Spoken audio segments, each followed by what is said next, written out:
ఇంతకు ముందు కూడా వరదలు వచ్చాయి, ఇంతకు ముందు కూడా ఫ్లడ్స్ వచ్చాయి. ఇప్పుడు పడిన వర్షం కన్నా ఇంకా ఎక్కువ వర్షాలు కూడా పడ్డాయి. కానీ ఏ రోజు కూడా మనుషులు చనిపోయిన పరిస్థితి ఏ రోజు రాలా.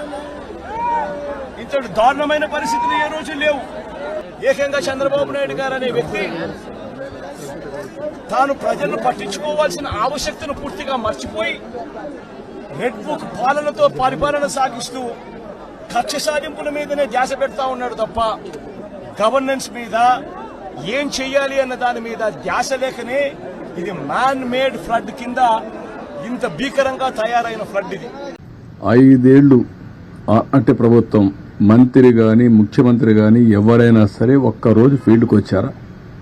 ఒక్కరోజు వచ్చాడు ఫీల్డ్కి.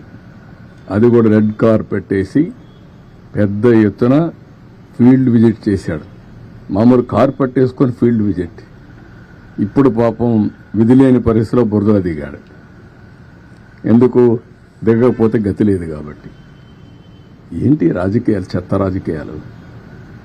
ఏం మాట్లాడుతున్నారు మీరు? మీరు మాకు తుఫాను గురించి, సైక్లోన్ గురించి, డిజాస్టర్ గురించి మాట్లాడే పరిస్థితి మీకుందా?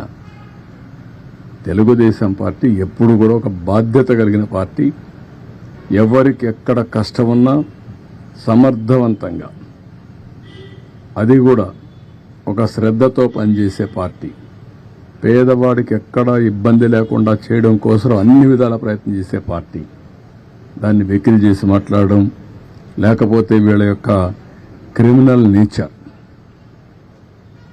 ఆ క్రిమినల్ నేచర్తో ఏం చేస్తారో తెలియదు మనకు.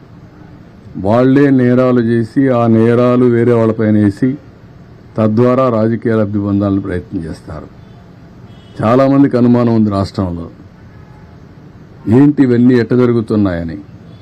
మామూలుగా నా గవర్నమెంట్లో, నేను ఎప్పుడు గవర్నమెంట్లో ఉన్నా, రౌడీజం కానీ, ఫ్యాక్షన్ పాలిటిక్స్ కానీ, వైలెన్స్ కానీ, లా అండ్ ఆర్డర్ వైలేషన్స్ కానీ ఎప్పుడు ఉండవు.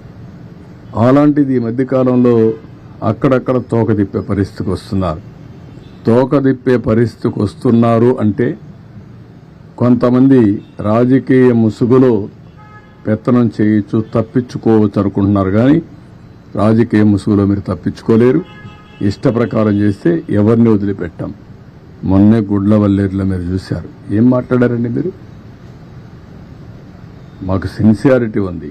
అందుకే నేను ఫారెన్సిక్ ఎక్స్పర్ట్స్ అందరినీ తీసుకొచ్చి నేషనల్ లెవెల్లో ఉండే మేధావులతో అందరితో పెట్టి, ఎక్స్పర్ట్స్తో పెట్టి కేసు ఎస్టాబ్లిష్ చేస్తాం. తప్పు చేశారని తెలిస్తే ఎంత పెద్దవాడున్నా వాడిని వదిలిపెట్టాం. దాన్ని ఎస్టాబ్లిష్ చేయడానికి చేస్తే దానిపైన కూడా ఇష్ట ప్రకారం మాట్లాడే పరిస్థితికి వచ్చారు. ఇవన్నీ తప్పుడు ఆరోపణలు కట్టిపెట్టండి, వాస్తవాలు మాట్లాడండి. ఏమీ తెలియకుండా బుడమేరు గేట్లు ఎత్తలేదు, ఎత్తారు అని మాట్లాడడం, లేకపోతే ముఖ్యమంత్రి గారి ఇంటికి ముంపుకు గురి కాకుండా, ఏంటంటే గురి అయితే నీళ్లు వచ్చాయి, వస్తాయి, ఏమైపోతుందండి? అందరి ఇళ్లకు వచ్చాయి. మొత్తం విశాఖపట్నం సగం మునిగింది, నీళ్లు వచ్చాయి. నీళ్లు వచ్చినప్పుడు ఏమవుతుంది? అదే మరిగా అమరావతి, ఏదో నీళ్లు వచ్చేసే అమరావతి మునిగిపోయింది, అమరావతి, దాని మీద ప్రాపగండా. ఏమీ జరగలేదు అక్కడ. ఇలాంటి తప్పుడు ప్రచారం చేసి, తప్పుడు ఇది చేసి ఏదో రాజకీయ లబ్ధి పొందాలనుకుంటున్నారు. ఇది కరెక్ట్ కాదు. నేను ఎప్పుడూ 45 ఏళ్లు నా రాజకీయ జీవితంలో ఇంత పనికిమాలిన పార్టీని, పనికిమాలిన ప్రచారాన్ని ఎప్పుడు చూడలేదు.